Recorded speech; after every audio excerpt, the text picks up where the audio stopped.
Sir, ये एक बहुत बड़ा परसेप्शन बना हुआ है कि मुस्लिम इलाकों में लोग सफाई को लेके बहुत कमेंट करते हैं।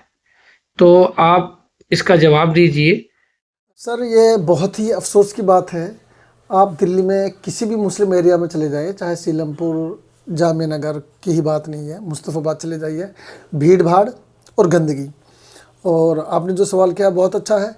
अब ये बताइए कि जिस मज़हब के मानने वाले जिस मज़हब में ये है कि पाकी जो है आधा ईमान है, लेकिन उस मज़हब के फॉलोवर्स जो है अपने एरियाज़ को गंदगी नगर बना के रखते हैं, तो ये अफसोस की बात है और सवाल होना लाजमी है। इसमें कुछ सर गवर्नमेंट की तो खैर गलती है ही, उससे तो डिनाई नहीं किया जा सकता, क्योंकि गवर्नमेंट खुद जो जानबूझकर मुस्लिम एरियाज़ को ऐसे बनाने की कोशिश करती है और चाहती भी है कि भाई मुस्लिम एरियाज़ है तो उनको जो है गंदगी नगर बना दिया जाए, वहाँ पे कूड़े का पहाड़ लगवा देते हैं। लेकिन कुछ हमारी खुद की भी रिस्पॉन्सिबिलिटीज़ हैं, जिम्मेदारियाँ हैं, और हम खुद भी इसके ऊपर एक्शन लें। हमारी जिम्मेवारी ज़्यादा है सर। सर, बात आपकी सही है, हमारी जिम्मेदारियाँ ज़्यादा हैं, इसमें कोई डाउट नहीं है। हम लोग क्या करते हैं, कूड़े को जो है बाहर फेंक देते हैं यूँ ही, ठीक है, गलियों में गंदगी है, कोई बोलने वाले नहीं है। जो हमारे पॉलिटिकल लीडर हैं उनको इससे कोई मतलब नहीं है।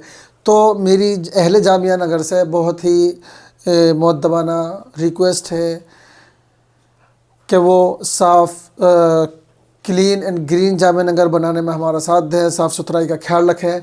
इंशाल्लाह हमारी टीम इसके ऊपर काम कर रही है, और आप लोगों को जैसा रिस्पांस होगा हम उतनी ही ज़्यादा मेहनत से काम करेंगे। आप हमारे चैनल को सब्सक्राइब करें, आप हमारा साथ दें, तन मन धन तीनों तरीके से। सर, इसमें एक और क्वेश्चन इसी से रिलेटेड है।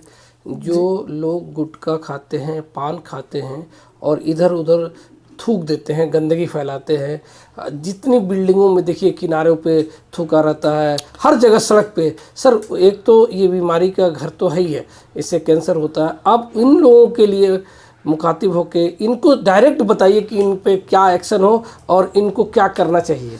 सर, ये तभी हो सकता है कि जब हम अपनी औलाद को भी कसूरवार माने, और जितने आसपास के लोग हैं हर कोई आवाज़ उठाए। यहाँ पे गवर्नमेंट तो देखने नहीं आएगी कि अकील सर ने क्या खाया क्या नहीं खाया है, कहाँ थूका है, ये गवर्नमेंट का काम तो है नहीं, ठीक है। यह हमारी एक सोशल जिम्मेदारी है कि अगर कोई ऐसा कर रहा है तो हमारे अंदर एबिलिटी होनी चाहिए कि हम बोलें, उनके पेरेंट्स से बात करें और उनके पेरेंट को समझाएं कि हम अपने एरिया को ग्रीन क्लीन रखना चाहते हैं। इसलिए आप अपनी औलाद को समझाएं, अपने बच्चों को समझाएं। सर, इसमें यही हो सकता है।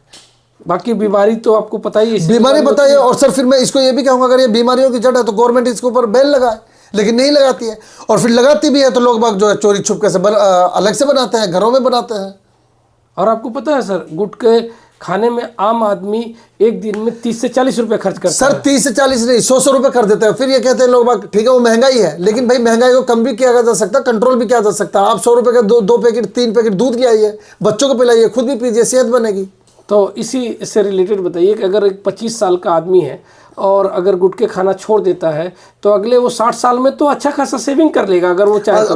बिल्कुल अच्छी खासी सेविंग कर लेगा। मान लीजिए अगर एक दिन में 100 रुपए बच रहे हैं तो महीने में 3000, साल में कितना हो गए बताइए सर? 36,000। और 10 साल में कितना हो गए? 3.5 लाख के आसपास हो गए। और आप लगाइए 6 साल में कितना हो जाएगा? बहुत सारी सेविंग हो जाएगी 60 सालों में। 60 साल। और फिर बीमारी अलग, मान लीजिए गुटखा खाने से जो बीमारियां होती हैं उन बीमारियों के भी तो पैसे बचेंगे ना। वैसे तो अल्लाह ताला है बीमारी देने वाला, कब किसको क्या हो जाए इससे कोई डिनाई नहीं किया जा सकता, तो लेकिन खुद की इंसान की एक जिम्मेदारी है। इसमें दीनी मसले से क्या है, ये खाना पीना कैसा है? बिल्कुल गलत है सर, बिल्कुल एकदम गलत है। और इस्लाम में तो वेस्टेज किसी चीज़ की है ही नहीं। मान लीजिए अगर आप पानी भी वेस्ट करते हैं तो वो भी आपके लिए गलत है, नाजायज़ है एकदम। पानी का हिसाब होगा। तो आपकी टीम मुझे पता है काम कर रही है और इसमें कुछ कामयाब भी हुई है। सबसे ज़्यादा मुझे जानकारी ये लेना है कि बड़े तबके के लोग जो बहुत बड़े होते हैं वो गुटखे पान खाते हैं, सिगरेट, या छोटे लेवल के? सर, छोटे लेवल के जो रिक्शा चलाते हैं, जो छोटे मजदूरी करते हैं, वो लोग ज़्यादा खाते हैं। होटलों पे जो काम करते हैं वो ज़्यादा खाते हैं। मतलब ये बेसिक लेवल से आपको काम कर रहे हैं? बिल्कुल बेसिक लेवल से काम करना पड़ेगा सर। और अगर इसमें कामयाब होते हैं, और सर एक बात और बताऊं, अगर हम मान लीजिए फैमिली अच्छी स्ट्रॉन्ग है, पैसे वाली, अगर हम उनके बच्चों को समझाए तो वो समझ जाते हैं। लेकिन जैसे वो मतलब गरीब फैमिली, मतलब वैसे तो छोटा बड़ा कोई नहीं होता, मैं लोगों के कॉमन ऑब्जर्वेशन से बात कर रहा हूँ। अगर मान लीजिए वो गरीब है या छोटे तबके का है तो वो उल्टा आपको गाली और देगा। ये अफसोस की बात है सर। मतलब आप अच्छा काम करने जाएंगे फिर भी गाली सुनेंगे, लेकिन हमें इसकी परवाह नहीं करनी है। और मेरी तमाम मसाजिद के अइम्मा से बहुत ही ज़्यादा मैं अदबन उनसे अर्ज़ कर रहा हूँ कि वो इस मसले को हर जुमा में, हर नमाज में उठाएं, बार बार ऐलान करें और सख्ती से उठाएं। क्योंकि सर आज भी जो है ना, जो मुस्लिम नौजवान है वो कहीं ना कहीं मस्जिद से और उसके अइम्मा से, जो मस्जिद के इमाम हजरात है, उनसे कहीं ना कहीं अटैच्ड है, जुड़े हुए हैं। ये बात हम देखिए, हम मान लीजिए ठीक है, हम कहने को आलिम दीन है, लेकिन हम मस्जिद से ना हम इमाम है, बस एक सोशलिस्ट हैं, ठीक है सर।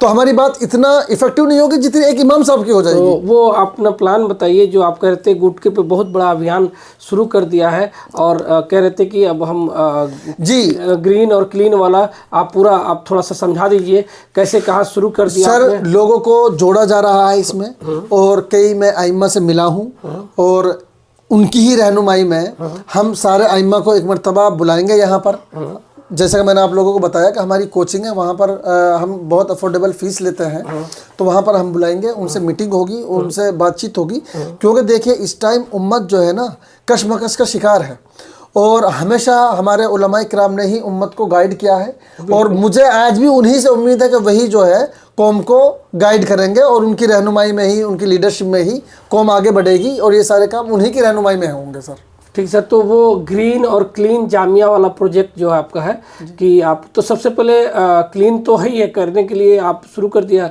और ग्रीन कहाँ कहाँ आप प्लांट लगाने की कोशिश करेंगे आपकी टीम?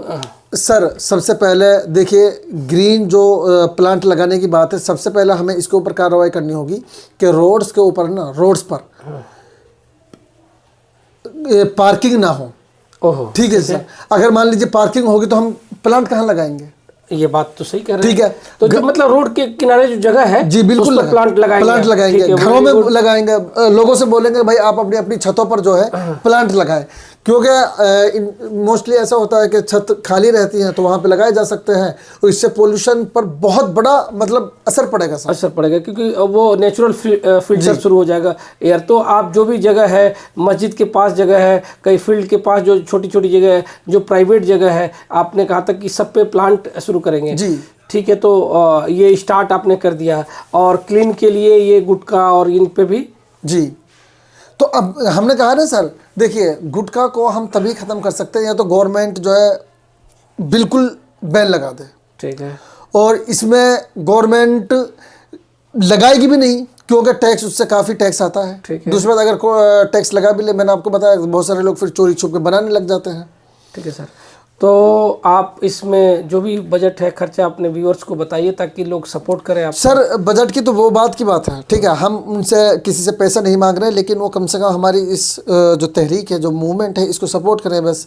चाहे वो आवाज़ से ही करें, जितना जिससे हो सकता है वो इतना करें, ठीक है। बजट की तो वो बात की बात है, हम इंशाल्लाह कोशिश कर रहे हैं, जब इन व्यूवर्स को लगेगा कि हम अच्छा काम कर रहे हैं तो वो खुद ही जो है हमारे हर एतबार से हेल्प करेंगे। तो आप शायद एक व्हाट्सएप नंबर भी जारी किया ताकि आपसे लोग जुड़े। जी जी जी, तो नंबर आप दे दीजिएगा सर, हम स्क्रीन पे दे देंगे सर। ठीक है, थैंक यू।